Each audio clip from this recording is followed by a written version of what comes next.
Pakistan cricket board पिछले 15 दिनों से तमाम चीजों का मलबा शहीन शाह अफरीदी के ऊपर डाल रहा था।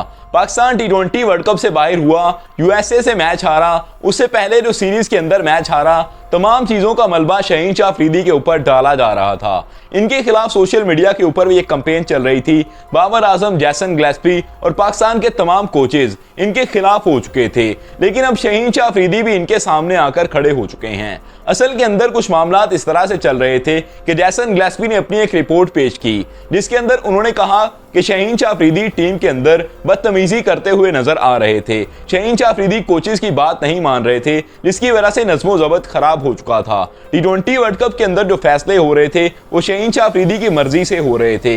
हारिस रऊफ शहीन शाह अफरीदी के दोस्त हैं, इसीलिए इन्होंने यूएसए के खिलाफ मैच के अंदर इतने ज्यादा रन्स खा लिए। तमाम चीजों का मलबा जब इनके ऊपर गिरा तो उसके बाद शाहिद खान अफरीदी की तरफ से कुछ बयान देखने को मिले। शहीन शाह अफरीदी फैमिली प्रॉब्लम्स की वजह से कुछ भी बोल नहीं रहे थे, उन्होंने कुछ भी कहने से इनकार किया था और वो किसी बात पर कोई बयान नहीं दे रहे थे। असल के अंदर वो जो भी कर लें, उनको खेलना तो पाकिस्तान की तरफ से ही है। इसी वजह से वो गुरेज कर रहे थे कि उनके किसी बयान की वजह से उन पर कोई मुसीबत ना टूट पड़े। लेकिन अभी जैसन गिलेस्पी ने अपनी तरफ से एक और बयान गढ़कर दे दिया। उन्होंने कहा कि पाकिस्तान और बांग्लादेश के दरमियान टेस्ट सीरीज 21 अगस्त को शुरू होने जा रही है। इसके अंदर शहीन शाह अफरीदी फैमिली प्रॉब्लम्स की वजह से इन्वॉल्व नहीं हो पाएंगे, इसके अंदर खेल नहीं पाएंगे। असल में शहीन शाह अफरीदी के घर बेटे की विलादत हुई है, जिसकी वजह से शहीन शाह अफरीदी को ड्रॉप किया जा रहा था। शहीन शाह अफरीदी की मजबूरी बताकर उनको टीम से बाहर निकालने की एक साजिश चल रही थी, लेकिन शहीन शाह अफरीदी इस बयान पर बोल पड़े और उन्होंने कहा कि मुझे कोई भी मसला नहीं है,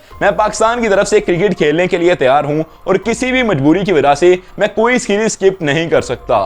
शहीन शाह अफरीदी को इस चीज का बहुत अच्छे से पता है कि नया पैटर्न ट्राई किया जाएगा, होम सीरीज होने वाली है। अगर कोई और बॉलर अच्छा परफॉर्म कर जाता है तो आने वाले मैचेस के अंदर भी उसी को मौका दिया जाएगा और इनको टीम से बाहर निकाल दिया जाएगा। और ऑलरेडी इसके बारे में काफी प्लानिंग हो चुकी है, इसलिए अपनी सीरीज को स्किप नहीं करना चाह रहे। शहीन शाह अफरीदी की तरफ से जब ये बयान आया तो तमाम कोचेस पूरी तरह से चुप कर चुके हैं। असल के अंदर जब कोई इस तरह का बयान आता है तो उस प्लेयर की तरफ से आता है, उसकी फैमिली की तरफ से आता है, या शाहिद खान अफरीदी इनको काफी सपोर्ट कर रहे हैं, उनकी तरफ से बयान आ सकता था।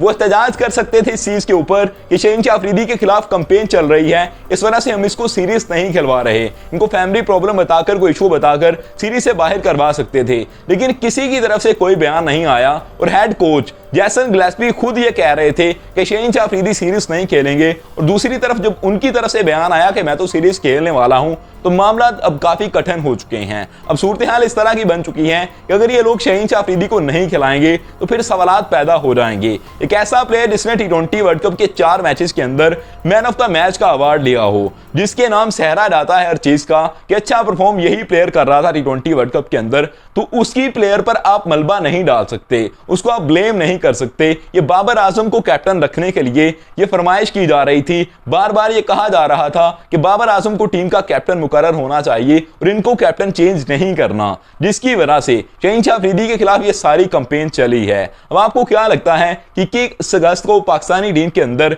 शहीन शाह अफरीदी खेलते हुए नजर आएंगे या इनको साजिश के तहत टीम से बाहर कर दिया जाएगा? कमेंट करके अपनी राय जरूर दीजिए, क्योंकि पाकिस्तान के लिए सीरीज काफी इंपॉर्टेंट रहने वाली है। क्योंकि बांग्लादेश के खिलाफ सीरीज एक नॉर्मल सीरीज है, छोटी सीरीज है, लेकिन ये फिर भी वर्ल्ड टेस्ट चैंपियनशिप का हिस्सा है। पाकिस्तान को 42 पॉइंट मिल सकते हैं अगर ये सीरीज जीत जाते हैं, और दूसरी तरफ आने वाले टाइम के अंदर जो सीरीज आने वाली हैं उनकी भी तैयारी करनी है। वर्ल्ड टेस्ट चैंपियनशिप के अंदर पिछली दफा हम काफी नीचे थे, 0.67 के ऊपर जा चुके थे, तो इस दफा टॉप 3 के अंदर अगर हम आना चाहते हैं, हमें ये सीरीज जीतना होगी, और उसके बाद टॉप 2 के अंदर भी आ जाएंगे अगली सीरीज जीतने के बाद, क्योंकि एक मुश्किल सीरीज है। अगर ये सीरीज जीते हैं तो फिर ही कामयाबी के हम पास जा पाएंगे, फिर ही कामयाब हो पाएंगे। Subscribe the channel for more videos. Thank you, I love you to be with us.